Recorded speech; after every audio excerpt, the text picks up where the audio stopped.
Donnie and Dolly. The team is supported by ableauctions.ca. Closing your business? We can help. That's what I'm talking about. All of our guests today, including Ross Tucker, standing by, sponsored by Passant Motors. Purchase a vehicle at Passant Motors this month, and they pay your GST. Also, did you know you can get a car with zero down payment? Get all the details at Passant Motors, BASANT Motors.com. Joined now by Ross Tucker from the Ross Tucker Football Podcast, CBS Sports, and Westwood One. Ross, thanks for doing this, sir. How are you? My pleasure. I'm doing great. How you guys doing? Good. And an early happy Thanksgiving to you. Yeah. Big day on. Yeah, on likewise. So you guys do Thanksgiving as well? We do it in October. Yeah. Right. It's colder up here. We have an earlier harvest. That's what the people who know about those things tell us. When was your Thanksgiving? October. I can't remember the exact date. 14th or something like that. Yeah. So that's what I always thought it had something to do with, like the Pilgrims and like the Mayflower and when they landed and like broke bread with the Native Americans. Yeah. I think that's you guys. We're different up here. It has to do with the harvest. And I'm getting into an area I know nothing, very little about. But it was. I have a question. Yeah, it was October 9th, by the way. What do you guys call the folks that lived in Canada before things got settled? Like, we call them Native Americans. Indigenous. Indigenous, yeah. Yeah. Indigenous. Okay. Yeah. That makes sense. Yeah. Indigenous. Yeah. All right.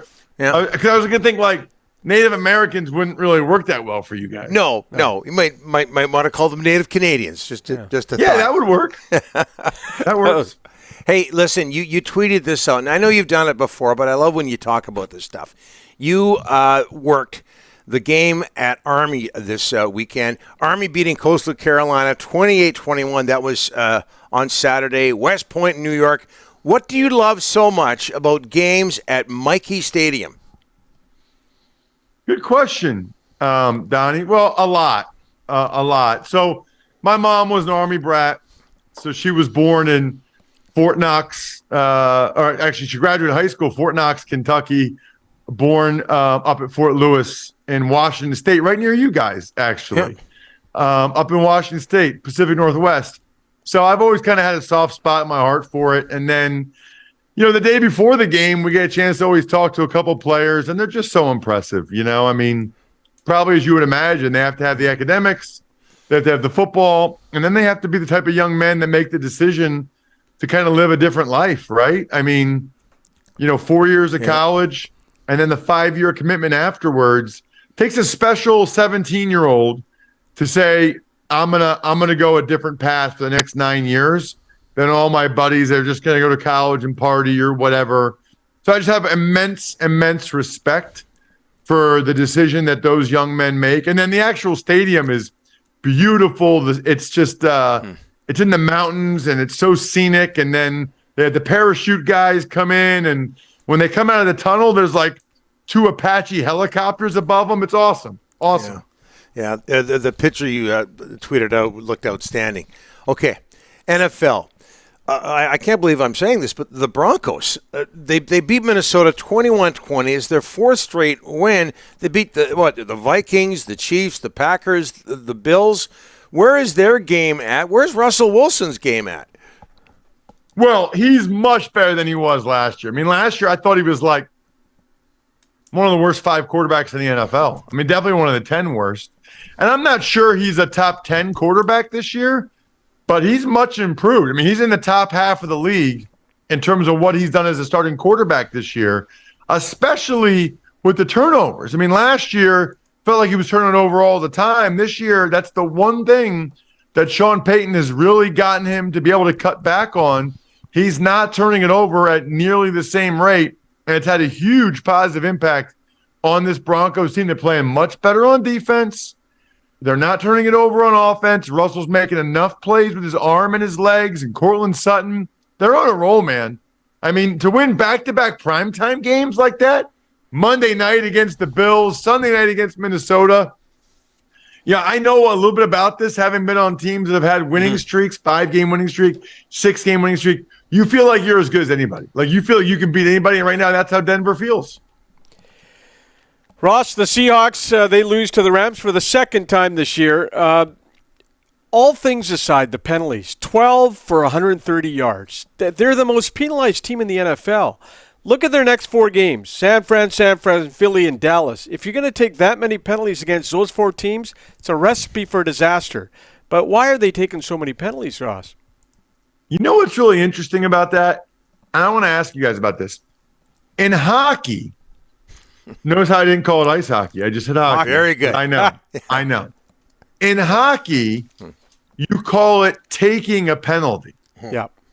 And say, like, they take too many penalties. In football, that's not really how we say it. It's kind of like when Donnie calls an extra point a convert. Yeah. You remembered that. Thank you. So, but like, it's not called taking a penalty in the NFL.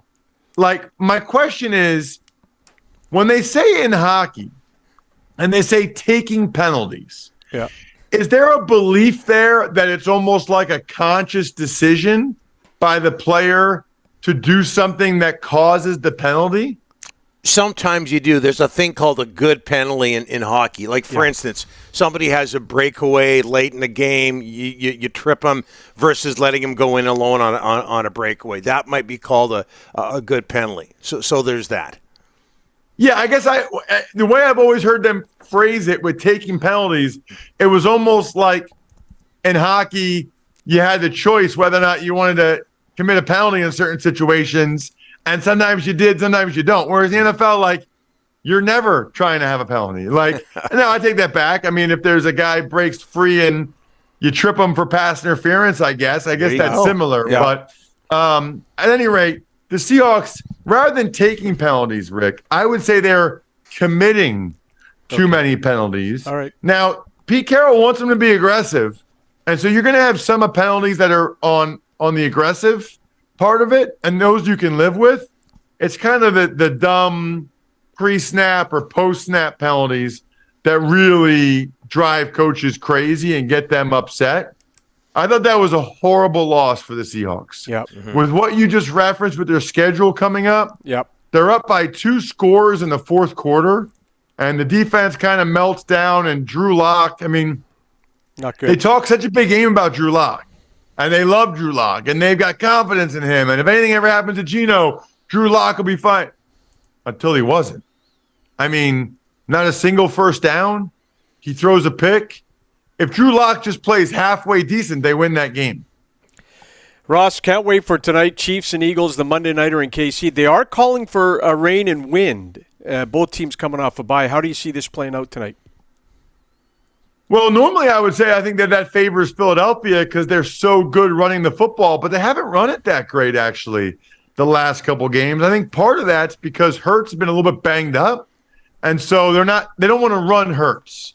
So they don't want to call plays in which Hurts might have to run, right? So that's a big part of it. I'll be curious coming off the bye and extra time to heal if they're more apt to call some of those plays. It's funny because it's gonna be, I think it's gonna be an awesome game. I think it's gonna be a competitive game. I gotta be honest with you guys, like almost no matter what happens tonight, it won't change how I feel about either one of these teams. You know what I mean? Like Eagles win by a field goal, okay. They're both still really good, probably going to have a great chance to go to the Super Bowl. Chiefs win by a field goal, okay. Now, maybe if one team blows the other one out, or if the Chiefs really get their passing game going, or the Eagles conversely don't, or really struggle, maybe that would change a little bit. But I don't know that anything can happen tonight that's going to affect how I feel that much about these teams, other than, I guess, there's serious implications about that number 1 seed. I mean, the number 1 seed is huge. I think unfairly significant in pro football. Ross, Bills over the Jets, 32-6. I know it was the Jets, but is it possible to say that this had a lot to do with the new offensive coordinator, Joe Brady in Buffalo? Well, I mean, they scored 32 points against a really good defense. I think that's a pretty good sign. It's only 1 game, and, they get a book on all these guys, right? So now as they see what Brady comes up with and what Brady uses, defense will adjust. It's a chess match, always kind of going back and forth. But I thought it was a really good sign, really good win for the Bills. Obviously, they had to have it. Mm-hmm. Mm-hmm. Did you check out the Grey Cup at all? Oh, yeah. No, I saw some highlights, though, because I think I saw maybe they showed it on the Red Zone. They showed some highlights, and then I saw this morning, I saw the end of the game. What kind of ratings does that get up there? Very good. You don't have the official word, but we're talking, keeping in mind the population smaller up here. 2-3 million people will watch that game. 2, 3, sometimes 3.5. It's one of the most watched television programs, Ross, all year long in Canada. That's great. Have they ever thought about not doing it during an NFL Sunday? Well, it's funny you say that because they moved the games leading up to it, like the semifinals. Division semifinals, division final, to Saturday to get away from the NFL. They haven't done that with the Grey Cup yet. Interesting, because I mean, I just feel like if it was a Monday night, well, probably Monday night's probably a bad example, but if it was some other time, I might be more likely to watch it and partake. Who was people in Vancouver rooting for? Winnipeg or Montreal? Montreal. I would say a couple of reasons. First of all, Winnipeg's in the same division as BC, an arch rival among other teams. And then with Montreal, Tyson Philpott, the receiver who caught the winning touchdown from Vancouver. He's from here. So I think more people are pulling for the Owls. There's no way they can set it up so that the native Canadians can play for. Second time we mentioned native Canadians, totally different reference. Yes, okay. The Canadians native, the football players native to Canada. Yeah. There's no way they can have right. I guess they have a draft for the Canadian guys. They acquire rights for the Americans, but it's draft for the Canadians. So you can't have Tyson playing for BC. That'd be awesome. Well, you know what, Ross? Back in the day, as I go old man here, they used to have something called territorial protections. Yeah. Where you'd have one or two players who grew up in that area, say in Vancouver, would play for the BC Lions. They would have rights to those players. I think they should go back to. Yeah. The NFL should do that. I agree. It makes sense from a business perspective, right? Like, I'd be excited if I lived in Vancouver to go see Tyson play. Yep. Yeah. And maybe in a year or two, you guys can watch Chase Claypool. Yeah. Whoa. Wow. Shots fired. Is that shots fired? Shots fired. Yeah, it is. What's happening with him, by the way? What's the latest on him? I don't even know. Oh, okay. Yeah, he plays for the Dolphins. Okay, I know that. Yeah. Okay, that kind of said it all. All right, Ross, October, Canadian Thanksgiving, next year. It's the 14th. I got it right. Next year? 14th? Yeah, it's always the 14th. All right. It's always Thanksgiving when Ross joins our show. Yeah. Thanks for this, my friend. Day. Have a great Thursday. And you guys, thank you. You bet. Yeah. Ross Tucker Football Podcast.